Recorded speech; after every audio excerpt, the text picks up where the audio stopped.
Prime minister Narendra Modi अपनी ऐतिहासिक चौथी विजिट के लिए यूके में लैंड करते हैं, जो ब्रिटेन के नए प्राइम मिनिस्टर कीर स्टारर के साथ एक नए एरा की शुरुआत है।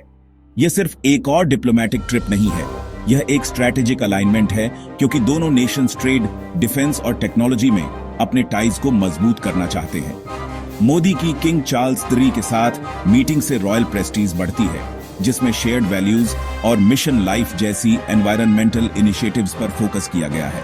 ये विजिट इंडिया के बढ़ते ग्लोबल इन्फ्लुएंस और पार्टनरशिप ऑन इक्वल्स का संकेत है, जो म्यूचुअल रेस्पेक्ट और एम्बिशन पर बनी है। हाई लेवल एंगेजमेंट्स और तेजी से मैच्योर होते रिलेशनशिप के साथ इंडिया और यूके 21वीं सदी के एक पावरफुल अलायंस के लिए स्टेज सेट कर रहे हैं। दुनिया देख रही है कि नई दिल्ली और लंदन एक साथ एक बोल्ड नया कोर्स कैसे चार्ट कर रहे हैं। हेडलाइन इवेंट इंडिया और यूके ने फाइनली एक historic free trade agreement sign कर लिया है। यह डील टैरिफ्स को कम करती है, खासकर इंडिया के टेक्सटाइल्स, लेदर और ज्वेलरी सेक्टर्स को फायदा पहुंचाती है, जिससे एक्सपोर्ट्स और जॉब्स को बढ़ावा मिलता है। यूके को स्कॉच विस्की और ऑटोमोबाइल्स के लिए फेज्ड एक्सेस मिलता है, जबकि इंडिया को अपने सर्विसेज सेक्टर के प्रोफेशनल्स के लिए आसान एंट्री मिलती है। यह एक विन विन सिचुएशन है। इंडियन यूथ के लिए ज्यादा ओन अपॉर्चुनिटीज, ज्यादा इन्वेस्टमेंट और integrated supply chains. Business leaders FTA को एक गेम चेंजर मानते हैं, जिससे इकोनॉमिक टाइज गहरे होते हैं और इनोवेशन को बढ़ावा मिलता है। यह एग्रीमेंट एक resilient, future proof economic partnership के लिए फाउंडेशन रखता है। FTA सिर्फ एक डील से बढ़कर है, यह प्रॉस्पेरिटी के एक नए एरा के लिए लॉन्च पैड है। इकोनॉमिक्स से परे मोदी की विजिट डिफेंस, सिक्योरिटी और टेक्नोलॉजी को कवर करने वाली एक स्ट्रैटेजिक पार्टनरशिप को मजबूत करती है। रोड मैप 2030 विजन को developing defence tech, joint military exercises और काउंटर टेररिज्म में कोलैबोरेशन को मजबूत करता है।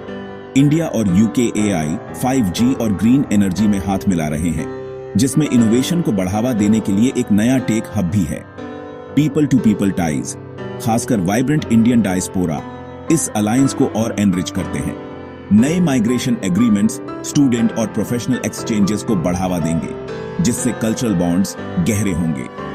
यह पार्टनरशिप ट्रस्ट, शेयर्ड वैल्यूज और एक ब्राइटर फ्यूचर के विजन पर बनी है। एक साथ इंडिया और यूके ग्लोबल लीडर्स के रूप में उभर रहे हैं।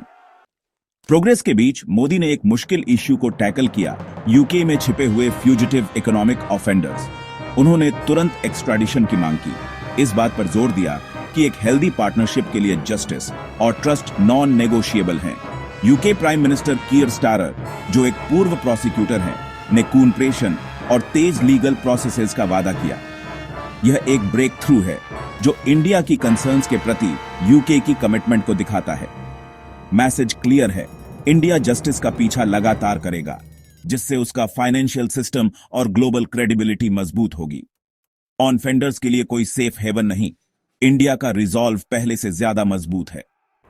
लंदन के बाद मोदी मालदीव्स के लिए रवाना होते हैं, जो एक बार तनावपूर्ण रहे रिश्ते में रीसेट का संकेत है।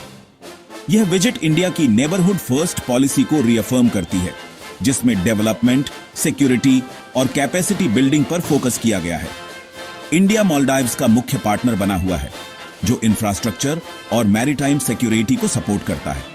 जॉइंट एफर्ट्स रीजनल थ्रेट्स का मुकाबला करेंगे और इंडियन ओशन की स्टेबिलिटी सुनिश्चित करेंगे। मोदी की back to back visits India की डायनामिक फॉरेन पॉलिसी को दिखाती है, ब्रिजेस बनाना और अपनी डेस्टिनी को शेप देना। यूके पार्टनरशिप ग्लोबल क्लॉट लाती है, रिन्यूड मालदीव्स टाइज रीजन को सिक्योर करते हैं।